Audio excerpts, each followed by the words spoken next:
when the goddesses were trapped in legendary frames.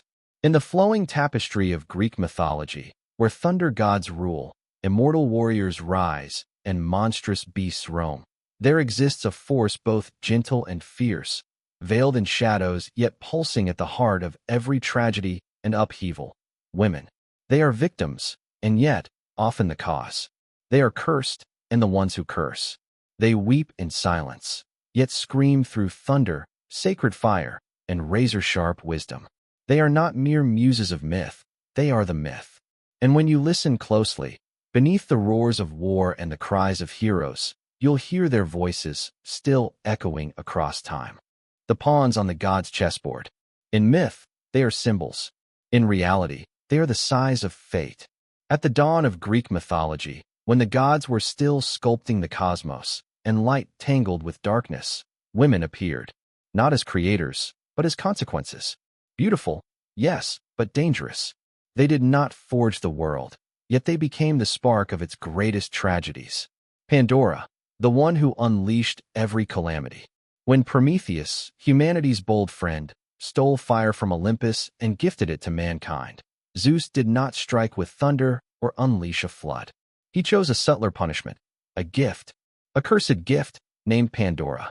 Pandora, meaning all gifted, was molded from clay by Hephaestus himself. She was enchanting, flawless, so much so that every god bestowed her with a gift. Aphrodite gave beauty, Hera curiosity, Hermes eloquence, Athena weaving skill. And finally, Zeus marked her destiny, a mysterious jar, never to be opened, though he knew she inevitably would. And she did, not out of malice, but out of wonder, because she was human, full of feeling. And from that jar burst forth plagues like swarming wasps. Disease, war, greed, death. Only hope remained, trembling at the bottom. The world blamed her, named her the source of all suffering. But few questioned, who sent her to earth? Who handed her the jar? Did the gods not sow the seeds of disaster and use a woman as the scapegoat? Pandora was a victim of manipulation, a pawn in a divine power play. But she was more than a bringer of doom. She was the first woman burdened with consequences for decisions she never made. Io, the wanderer of a divine affair. Io was a priestess of Hera, a mortal with a beauty that caught even the gods' gaze, especially Zeus. He seduced, coerced, and eventually forced her into a doomed affair. To hide his betrayal from Hera, Zeus transformed Io into a white cow. But Hera wasn't fooled. She demanded the cow as a gift and assigned Argus, the hundred-eyed giant, to guard her. Io was imprisoned, not in a cell, but in her own skin. She couldn't speak, couldn't cry, couldn't call for help. A cow with a human soul, wandering the earth abandoned. After Hermes slew Argus and set her free, Hera sent a venomous gadfly to torment her. Io ran, across rivers, seas, nameless lands. Her journey wasn't escape, it was exile. Her only sin? Being loved by a god. Hera's wrath was both a wife's jealousy and a woman's misdirected pain, unleashed upon someone even more powerless. And Io, caught in this celestial crossfire, had no voice, no choice, only suffering. Europa, when a white bull wasn't just a bull. Europa, a princess of Phoenicia, once wandered the shore and found a stunning white bull. Unaware it was Zeus in disguise, she climbed onto its back and was whisked away to Crete. There, she became his lover, mother to 3 future kings. They say it was the love that founded an empire. But strip away the poetry, what was it really? A kidnapping, a divine assault, later cloaked in grandeur and immortalized in myth. Europa never chose. She was a piece in a grand scheme, for Zeus to expand his reach, for legends to grow ever more magnificent. From Pandora to Europa, from Io to countless others, a pattern emerges. Women in Greek mythology rarely get to say no. They are gifts, tokens, symbols, but never agents of their own fate. And from that imposed silence, injustice seeped into every verse, every myth, every monument. But every path of oppression leads to rebellion. Some women remained voiceless. Others rose. And in the next chapter, we'll meet the ones who dared to defy the gods themselves. The goddesses and mortal women who defied fate. Some women refused to be pawns. they wrote their own legends, even if it cost them blood and immortality. Medea, the sorceress betrayed, who took her vengeance like a queen. Medea, princess of Colchis and granddaughter of Helios, the sun god, is one of the most powerful and conflicted figures in Greek mythology. When Jason and the Argonauts came seeking the Golden Fleece, it was Medea, struck by Eros's arrow, hopelessly in love, who helped him succeed. She betrayed her family, killed her own brother, and fled her homeland for Jason. But after she gave up everything, her kingdom, her honor, her bloodline, Jason betrayed her, seeking to marry the princess of Corinth for power. Medea did not weep. She did not beg. She plotted. She gifted the new bride a robe, one that burst into flames upon wearing, burning both the princess and her father, the king. Then, with terrifying calm, Medea killed her own sons, denying Jason any legacy, leaving him to a lifetime of madness and regret. Controversial though her actions remain, none can deny. Medea refused to be toyed with by fate, even if the price was eternal solitude. Antigone, the woman who defied the king. In the cursed house of Thebes, haunted by blood and prophecy, Antigone stood as a single, burning flame. After her two brothers fought to the death in civil war, King Creon forbade burial of Polyneices, branding him a traitor. But Antigone, alone, dared to disobey. She was no goddess, had no magic, no sword, only her unwavering belief in moral law. Quietly, she buried her brother, declaring that no human law stood above the laws of conscience and the gods. Creon sentenced her to death, but that decision unraveled everything. His son, Antigone's lover, killed himself. His wife, struck by grief, followed. In the end, Creon, once powerful and unyielding, was left with nothing but a throne and his guilt.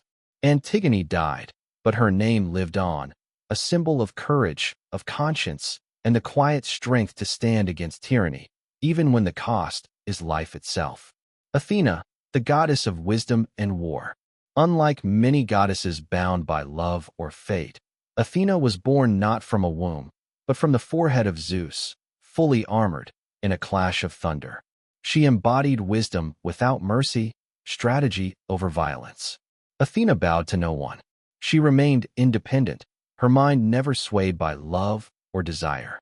In the wars of gods versus titans, and again in the Gigantomachy, she fought at the front lines, equal to any god. She did not hesitate to punish arrogance, like Arachne, the mortal girl who dared challenge her in weaving. But Athena also stood as the first divine symbol of a woman's power through intellect, not beauty. She needed no romance to define her, only reason and resolve to shape Olympus. From Medea to Antigone, from Athena to countless others, Greek mythology is filled with women who rebelled, women who refused to be pawns in the games of gods. They carved their own stories, written in blood, in tears, or in the unshakable clarity of cold reason. When power lies in choice, victim or icon, not everyone who suffers is weak. Some find fire within their pain and become legend. This is no longer just about goddesses of thunder or mortals who rebel. This is about women who stood at the edge of choice, between obedience and defiance, between silent endurance and becoming symbols that could never be forgotten. Penelope, the woman who waited a century in silence. Not all strength roars. Some comes wrapped in patience. For 20 years, 10 of war, 10 of wandering, Penelope waited for Odysseus. While suitors crowded her halls, eager to claim her throne and heart, she chose not conflict, but cleverness. By day, she wove a burial shroud for her father-in-law. By night, she unraveled it. Quietly, relentlessly. She is not praised like Athena, nor pitted like Medea, but in her calm loyalty and steady mind, Penelope embodies a different kind of female power, the quiet defiance that endures.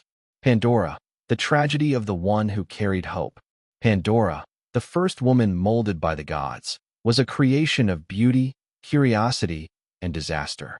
Gifted a jar and warned not to open it, she eventually did, unable to resist the nature written into her by Hera, Athena, and Aphrodite. From that jar spilled disease, death, despair. But what makes Pandora more than a symbol of doom is what remained: hope. She didn't run.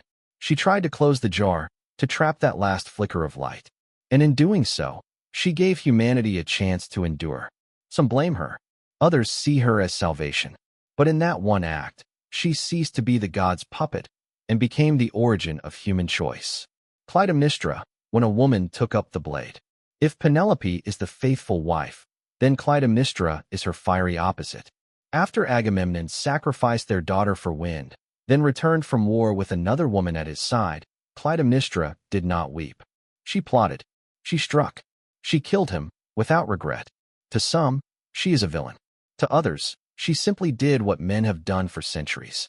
But when a woman claims the right to vengeance, the world trembles.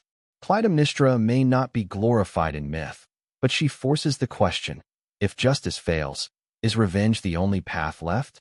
From Penelope's quiet strength to Pandora's pivotal choice, from Clytemnestra's blood-soaked resolve to the countless women of myth, each stands as a symbol.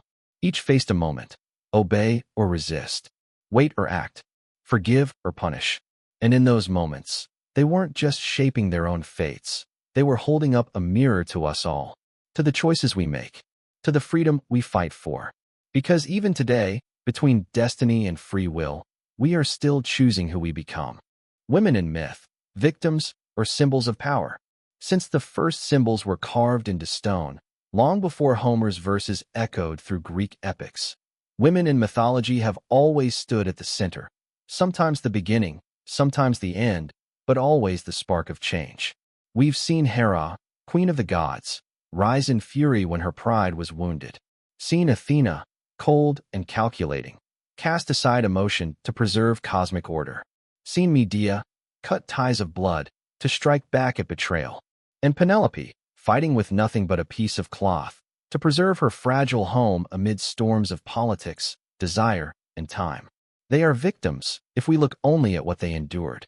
But they are symbols of power if we dare to see how they responded, through forgiveness, escape, vengeance, or quiet, unbreakable strength. Greek mythology was never perfect. It is full of contradiction, pain, and injustice. But in that chaos, it reflects us, our fragility, our rage, our longing, and our limits. The women of myth are not just shadows of love or beauty. They are reminders that power doesn't always belong to the strongest, but to those who choose. And if today you feel bound by judgment, by sorrow, by betrayal, remember them. The women who stepped out of myth, blood and tears long dried, but whose stories still echo like a bell in the soul. You have the power to rewrite your own story. Thank you for watching today's video. If this story spoke to you, share in the comments which woman in Greek mythology left the strongest impression on you. And don't forget to subscribe to join us on this journey through the mythic world, where every legend holds a shard of truth, and every truth begins with a story.